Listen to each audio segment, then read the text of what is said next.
Estudo do Evangelho de Jesus, estamos estudando o livro de Marcos, capítulo 9 de Marcos. Diz também: em verdade vos digo que, dos que aqui estão, alguns há que não provarão a morte, sem que vejam chegado o reino de Deus com poder. E aí, que morte que Jesus está falando? Todos que estavam perto de Jesus morreram. E o reino de Deus não estabeleceu na terra. Conforme a gente imagina um reino de Deus onde todo mundo procura viver em paz, conviver bem um com o outro, respeitando um ao outro. E não foi assim. Então, como nós vamos entender essa passagem de Jesus? A morte, na linguagem dos iniciados, principalmente os iniciados orientais, queira ou não, Jesus era um iniciado, porque ele tinha conhecimento. Iniciado normalmente são aqueles que têm conhecimento espiritual e que transcende a massa popular, transcende o comum. Então, ele era um iniciado. E morte é o quê? Se apegar às coisas materiais. Se apegar ao mundo que nós vivemos com muito apego, achando que só isso aqui vale a pena. E 6 dias depois, Jesus tomou consigo a Pedro, a Tiago e a João e os levou sós, em particular, a um alto monte e transfigurou-se diante deles. Ele sempre chamava Pedro, Tiago e João para os momentos mais importantes, principalmente esse da transfiguração e tantos outros. Era aqueles, devido principalmente à sua mediunidade e sua compreensão, estavam sempre mais próximos dele. E as suas vestes tornaram-se resplandecentes, em extremo brancas, como a neve, tais como nenhum lavadeiro sobre a terra as poderia branquear. Suas roupas ficaram translúcidas, brilhantes. Se Jesus estava sempre asseado, ele resplandecer, fazer a luz dele condensada em torno do corpo brilhar, deve ter sido um fenômeno simplesmente deslumbrante. E apareceram-lhes Elias e Moisés, e falavam com Jesus. Então, Elias e Moisés vêm falar com Jesus. Elias já estava morto. Moisés já estava morto. Então, isso é uma reunião mediúnica de materialização com comunicação de voz direta. Aqueles que ficam achando, mas não tem mediunidade na Bíblia. Jesus deixou gravado para nós e grafado para que todos os tempos nós pudéssemos ver. Aqui está a primeira reunião mediúnica da era cristã, ou uma das primeiras, né? E Pedro, tomando a palavra, disse a Jesus: Mestre, bom é que nós estejamos aqui e façamos 3 cabanas, uma para ti, outra para Moisés e outra para Elias. Pois não sabia o que dizia, porque estavam assombrados. Jesus, transfigurado, em êxtase, e aparece Moisés e Elias. E como eles ficam? Assombrados. E Pedro quer fazer 3 cabanas para ficarem ali para sempre. E por que Jesus sobe um monte bem diferente, bem alto? Para estar longe da multidão. E estar em um local aberto. E na certeza que estaria só ele e os discípulos. E desceu uma nuvem que os cobriu com a sua sombra. E saiu da nuvem uma voz que dizia: Este é o meu filho amado, a ele ouvi. E vem essa voz mostrar que Jesus era o Filho de Deus, que estava ali para ser ouvido por nós, para ser entendido por nós, e para que nós pudéssemos, então, ter mais sentimento de amor uns pelos outros, mais sentimento de amor, para melhor compreendermos a justiça divina, para melhor compreendermos a forma com que devemos lidar com as adversidades. E tendo olhado ao redor, ninguém mais viram, senão Jesus com eles. Assim que a nuvem veio, o fenômeno da voz direta falou, enquanto eles vão procurar ao redor, por alguns lapsos de segundos, não tem mais ninguém. Só eles três e Jesus. E interrogaram-no, dizendo: por que dizem os escribas que é necessário que Elias venha primeiro? E aí é a pergunta que sempre cria grandes debates. Por que Elias deveria vir primeiro e ele não veio primeiro? Respondendo ele, disse-lhes: em verdade Elias virá primeiro e todas as coisas restaurará. E, como está escrito do Filho do Homem, que ele deva padecer muito e ser aviltado.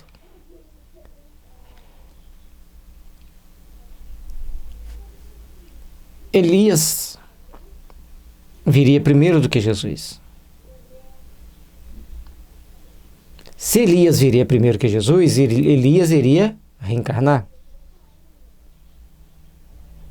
Ah, mas Elias foi arrebatado aos céus. Sim, ele estava tomando algumas atitudes que estava extrapolando as suas possibilidades kármicas, então seus mentores tiram-no da terra. De uma forma diferente daquela que normalmente as pessoas estavam acostumadas a morrer.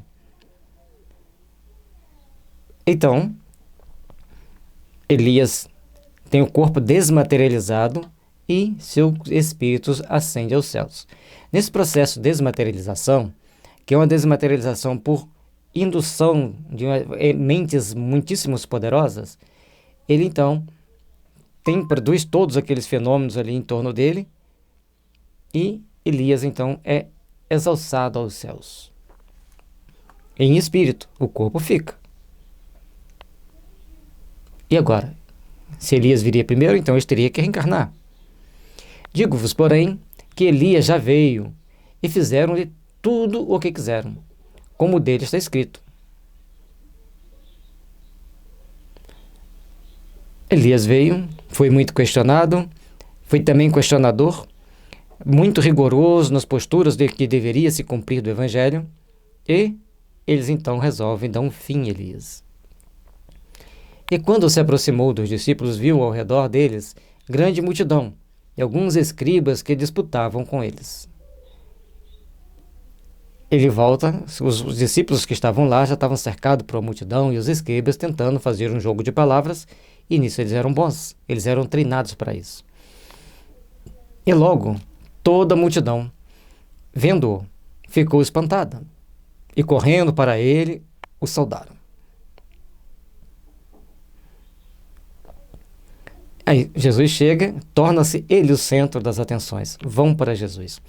Os escribas, os fariseus, os príncipes dos sacerdotes, os sacerdotes em geral, ficavam com muita raiva, porque onde Jesus chegava, ele naturalmente tornava o centro das atenções. E perguntou aos escribas: que é que discutis com eles? E um da multidão, respondendo, disse: mestre, trouxe-te meu filho que tem um espírito mudo.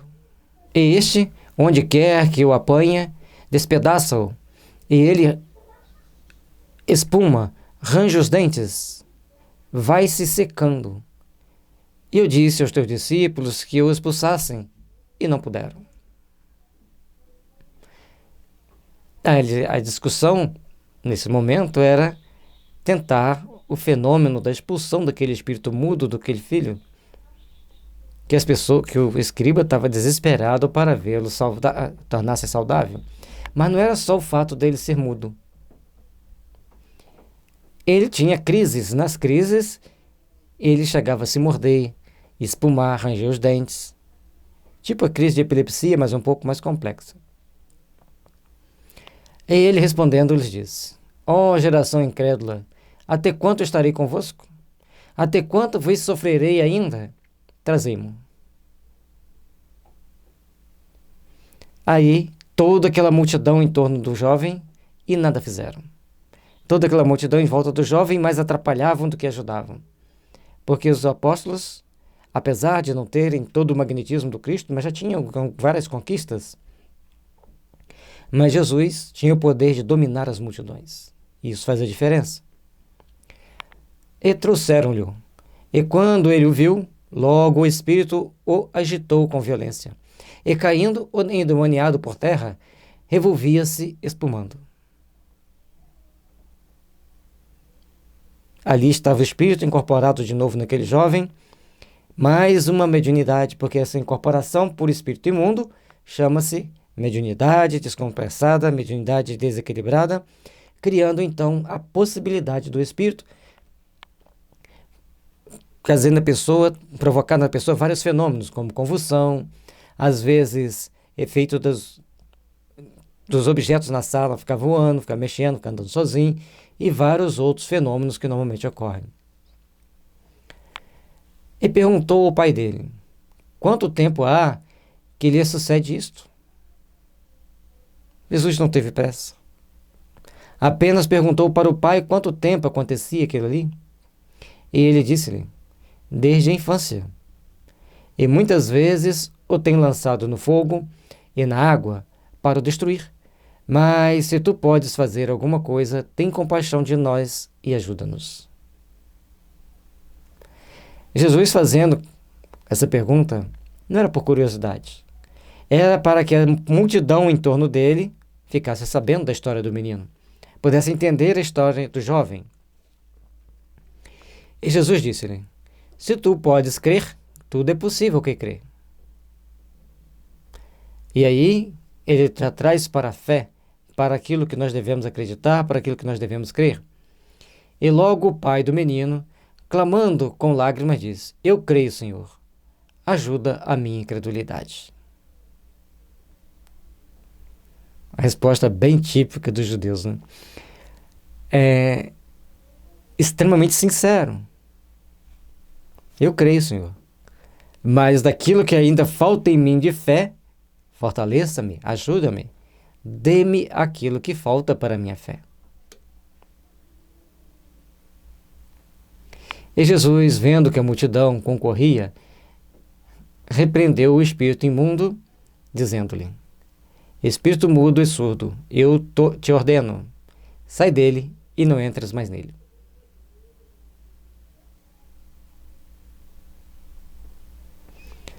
O magnetismo cheio de amor, mas presta atenção. Jesus criou o diálogo, perguntou para o homem se ele acreditava realmente, até a multidão começar a concorrer para o resultado. Para que a multidão fosse tocada de pena, de arrependimento, de pesar, de compaixão. Porque a multidão é que estava atrapalhando o trabalho. Eles estavam ali de curiosos, e Jesus foi conduzindo sabiamente a situação para que a compaixão viesse envolver a todos. E ele, clamando e agitando-o, com violência saiu, e ficou o menino como morto, de tal maneira que muitos diziam que estava morto. O espírito saiu e o jovem fica desfalecido. É muito comum, quando se tira um espírito obsessor de uma pessoa, ela ficar muito mal por uns dias, por umas semanas, por alguns meses. Então, o menino fica como morto. Mas Jesus estava ali. Mas Jesus, tomando-o pela mão, o ergueu e ele se levantou. Portanto, o trabalho na hora de fazer um tratamento espiritual para afastar o mau espírito, verdadeiramente afastar, verdadeiramente, o que eu digo que ele tem que ser afastado por ter sido esclarecido e a sua vítima ter tomado consciência das suas responsabilidades, do caminho que tem para seguir.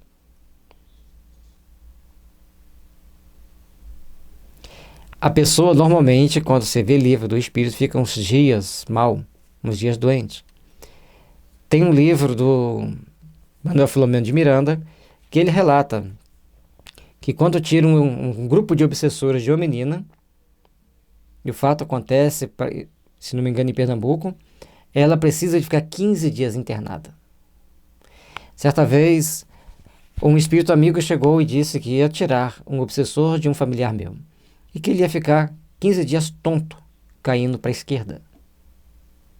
Avisamos o familiar que convivia com esse senhor. Olha, se acontecer isso, fica tranquila, porque não é nada demais. Tem que tomar tal e tal providência, mas não pode tomar a providência X, só a Y. Quando a pessoa caiu, ela esqueceu tudo, fez exatamente a providência X que não deveria tomar, foi o que ela tomou, e a pessoa ficou alguns dias internada, ficou em casa precisando de vários remédios, mais uns dias, e quando deu 20 dias, que a explicação do Espírito era, se não tomassem do Espírito amigo, que iria ajudar, certo? Ele, se não tomasse a decisão X, ele ficaria, ou melhor, se tomasse essa decisão Y, a pessoa ficaria 4 dias meio acamada, com dificuldade de andar, tendo que andar escorando, alguém segurando. Mas se tomasse a decisão X, levaria 20 dias. Aí quando foi no 20º dia, a pessoa falou assim, ué, por que tomando esses remédios? Vou tomar mais não? E não sentiu mais nada. Então, tem certas coisas que são muito interessantes da gente observar. Agora, com Jesus era diferente.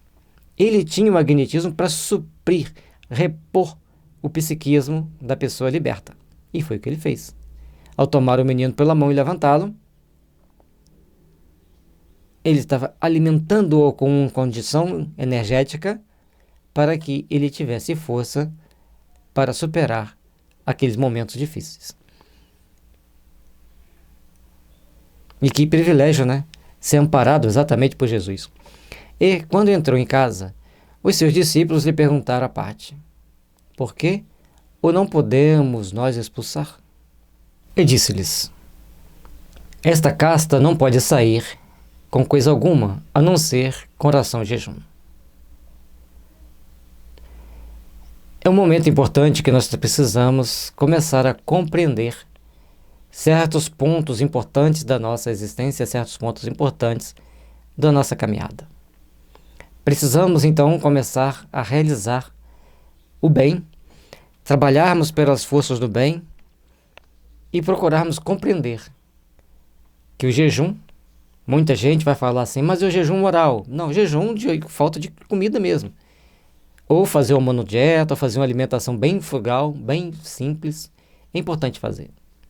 Temos que treinar a fazer isso. O jejum é uma das principais formas de tratamento oriental. Temos que respeitar. E para lidar com certos espíritos, tem que ter toda uma dieta.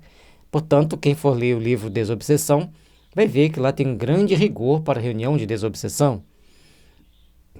E tem uma grande casa aqui em Belo Horizonte que tinha um rigor de 7 dias sem carne, fumo, sexo, drogas, qualquer que seja. Ou seja, tinha que ter 7 dias de uma alimentação muito controlada, muito regrada. Então, é importante que façamos isso. É importante que tomemos essa consciência para agirmos com a segurança necessária.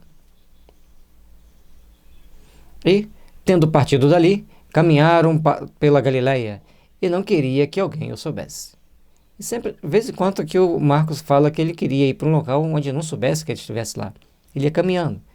Porque o tempo todo tem uma multidão em volta dele, como um enxame de abelha em torno da abelha rainha. Ele não ficava sozinho. Ele não tinha paz, não tinha sossego. Aí ele entrava no barco, ia para alto mar, subia para os altos montes. E aí é o momento que ele tinha um pouco de paz, de tranquilidade para lidar com todas aquelas situações.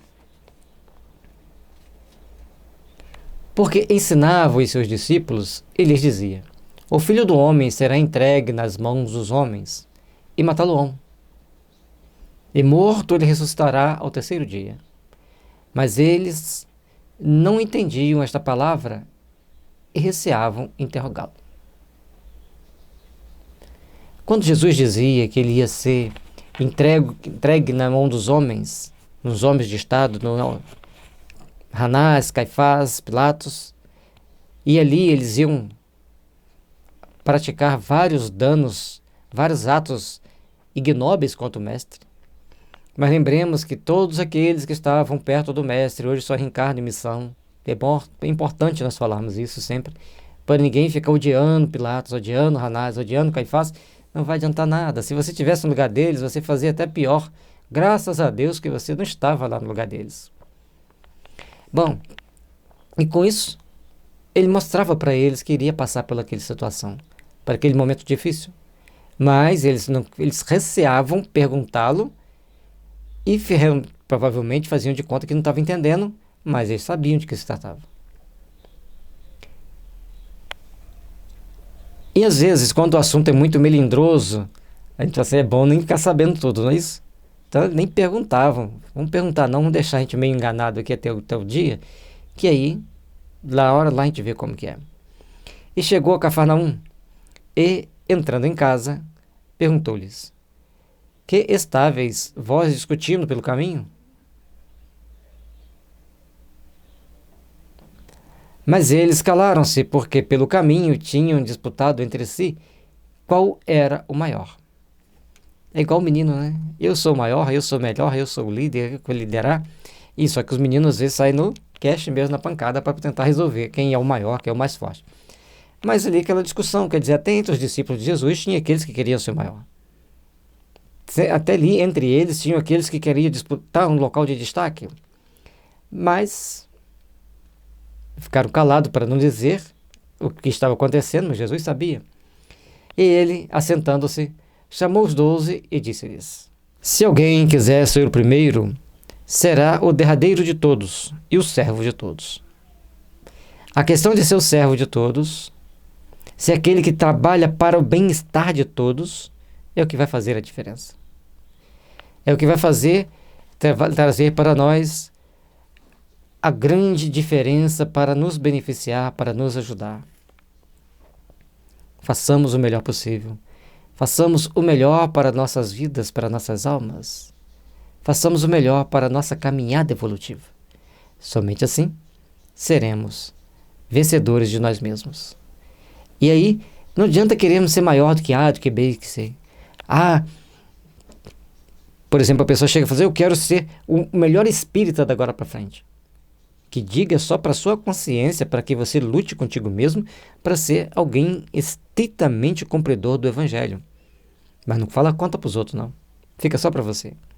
E nem tente competir com os outros das formas que existem nos bastidores da política e em outras situações semelhantes. Procuremos, então, trabalhar intimamente para nos tornarmos melhores, para nos tornarmos mais fortalecidos. E lançando mão de uma criança, pô-la no meio deles e, tomando-a nos seus braços, disse-lhes, qualquer que receber uma destas crianças em meu nome, a mim me recebe. E qualquer que a mim me receber, recebe, não a mim, mas ao que me enviou. Se você recebe Jesus, você está recebendo Deus. E se você acolhe uma criança carente, você acolhe uma criança jogada pela rua, jogada presa à miséria, você está acolhendo ao próprio Jesus. Porque ali, naquele serzinho abandonado, pode ser um grande missionário do amanhã. Trabalhemos, pois, por nos melhorar, por nos aperfeiçoar, para fazer com que sejamos bons seguidores do Cristo, bons praticantes do seu Evangelho.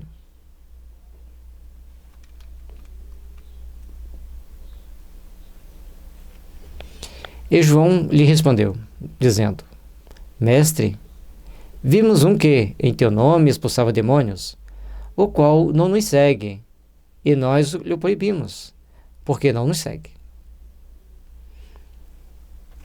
E aí João, mesmo tendo todo o cabedal de ser um dos principais apóstolos do Cristo, aquele que ele escolhia para as principais atividades, saltou uma dessa. E assim somos nós. Se você não quer seguir o meu templo religioso, se você não quer seguir as minhas ideias, eu não quero você perto do meu grupo. Isso é muito mal, isso é muito ruim.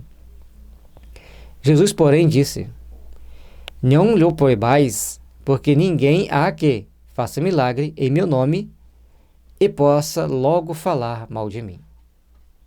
Se ele faz milagres em nome de Jesus, se ele expulsava demônios, se ele afastava os maus espíritos em nome do Cristo, é porque ele era seguidor do Cristo. Não tem como ele fazer esses prodígios sem ir para o bem e logo depois está falando mal de Jesus e está colocando-se na condição antagônica ao Cristo. Porque quem não é contra nós é por nós. Se ele estava curando as pessoas em nome de Jesus, mesmo ele não sendo do grupo, ele era deles. Era um deles, era um daqueles trabalhadores do bem que já estava buscando ensinar para os outros o que já havia aprendido do Cristo.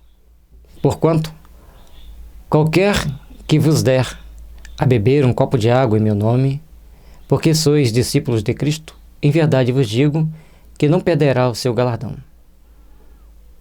E Jesus aqui vem trazendo que a importância de fazer o bem, a importância de fazer a caridade, nem que seja dar um copo d'água em seu nome. Oferecer pelo menos um copo de água àquele que tem sede. Pelo menos isso já é importante. E qualquer que escandalizar um desses pequeninos que crê em mim, melhor lhe fora que lhe pusesse ao pescoço uma grande pedra de moinho e que fosse lançado ao mar. Uma figura de linguagem muito forte, para nós vermos o quanto é perigoso prejudicar as crianças, o quanto é perigoso fazer algum mal para as crianças. Fiquemos atentos na nossa caminhada, no nosso jeito de viver, nas nossas condutas, porque temos que respeitar as nossas crianças. Aprendermos a trabalhar intimamente, a fazer o bem, a construir o bem, porque todos nós somos responsáveis por caminharmos para Deus, para caminharmos segundo a vontade de Deus, segundo os ensinamentos do Cristo. Respeitemos as crianças, respeitemos os mais velhos. E, se a tua mão te escandalizar, corta-a. Melhor é para ti entrares na vida aleijado do que, tendo duas mãos, ires para o inferno, para o fogo que nunca se apaga. Inferno, gente, é ficar com a consciência atormentada pelos seus erros. É ficar anos, séculos pagando aquele erro que cometeu. Porque se você escandaliza, por exemplo, uma criança, como ele diz, centenas de espíritos encarnados e desencarnados ficarão com ódio de você. Em várias encarnações eles te encontrarão e vão lembrar que você deve para a justiça divina. Uns estarão no plano espiritual te espreitando, outros encarnados, servindo de médium para quem ficou no plano espiritual. Por isso a importância de agirmos sempre com respeito a quem quer que seja. E aí Jesus disse, onde o seu bicho não morre e o fogo nunca se apaga. Nós precisamos estar bem atentos na forma com que a gente lida. O fogo nunca se apaga, por quê? Enquanto nós tivermos que reparar nossos erros, passaremos por provas e expiações, até entendermos a purificação de nossa alma, até entendermos a purificação de nosso espírito. Esse é o inferno. E se o teu pé te escandalizar, corta-o. Melhor é para ti entrares coxo na vida do que, tendo 2 pés, seres lançado no inferno, no fogo que nunca se apaga. Então, abusar das crianças, usar a mão para fazer coisas erradas, usar o pé para fazer coisas erradas, sempre terá consequência, afetando a nossa consciência e tendo que reparar ao longo de nossas vidas, de nossas existências, onde o bicho não morre e o fogo nunca se apaga. Nós, como seres espirituais, não vamos morrer. Somos seres eternos. Morre o corpo, o espírito reencarna. Morre o corpo, o espírito reencarna. Seguindo assim o processo de evolução até que venhamos nos aperfeiçoar, até que venhamos passar pelos processos necessários ao aprendizado e nos tornarmos espíritos puros. Se cometemos um erro, levaremos séculos para reparar esses erros. Tem vários romances espíritas que mostram esses exemplos para nós. E quem tenta desmentir, como está lá no Livro dos Espíritos, quer que você fique na ignorância. Logicamente que ninguém precisa de passar um século de sofrimento. Nós precisamos desenvolver o sentimento de amor e de responsabilidade para vivenciarmos o amor e a responsabilidade ao longo da nossa caminhada. E se o teu olho te escandalizar, arranca-o fora. Melhor é para ti entrares no reino de Deus com um só olho do que tendo 2 olhos ser lançado no fogo do inferno, onde o seu bicho não morre e o fogo nunca se apaga. Precisamos entender que temos que cuidar bem daquilo que a gente vê, de como a gente vê e de que forma a gente vê. Precisamos então olhar para o mundo com outros olhos. São pobres espíritos passando por experiências para tomarem consciência, assim como nós. Já temos consciência de alguns fatos, de alguns atos, mas tem muitos outros que deixamos a desejar. Deixamos a vaga, aquela lacuna para que a gente venha depois ter que refazer aquela etapa da nossa existência. Vamos procurar trabalhar intimamente para fazer o melhor. Vamos procurar trabalhar intimamente para construirmos um mundo melhor. Porque cada um será salgado com fogo, e cada sacrifício será salgado com sal. Salgado com fogo, salgado com sal. Quando você cozinha um alimento, ele passa a ter uma data de validade menor. Outros alimentos, se você cozinha, ele passa a ter uma data de validade maior. Mas para conservar qualquer alimento tem que ter o sal. Então, todos nós passaremos pelo fogo, pelas provas e expiações, pela necessidade de burilar nossa alma para evoluir. E cada sacrifício será salgado com sal, cada sacrifício terá o tempero, terá o sal para alimentar nossas almas, o sal para dar um toque, para conservar, para limpar, para purificar. E é para isso que a gente usa o sal. Então, um ferimento, lave com água de sal. Arde, mas ajuda a limpar, ajuda a sarar. Bom é o sal, mas se o sal se tornar insulso, como o adubareis? Tende sal em vós mesmos e paz uns com os outros. E aí ele vai mostrando pra gente, se você não usa o sal para dar sabor ao alimento, ou se esse sal se tornar insulso, ou seja, sem sabor, ficar sem os nutrientes necessários para manter-nos à vida, com que fomentará a vida? Adubar uma planta, fomentar a vida da planta. E o sal seria para nos alimentar a alma, nos fortalecer. E aí Jesus fala para termos sal em nós mesmos, termos em nós aquilo que conserva, aquilo que dá sabor, aquilo que purifica, aquilo que conserva. E termos paz uns para com os outros. Para que ficar cultuando ranço, ódio, mágoa? Vamos cultuar a paz. Vamos sentir essa paz. Vamos vivenciar essa paz. E que Jesus esteja sempre nos envolvendo, sempre nos iluminando, fortalecendo nossos corações para que os nossos amanhãs sejam plenos de luz, de paz e de amor.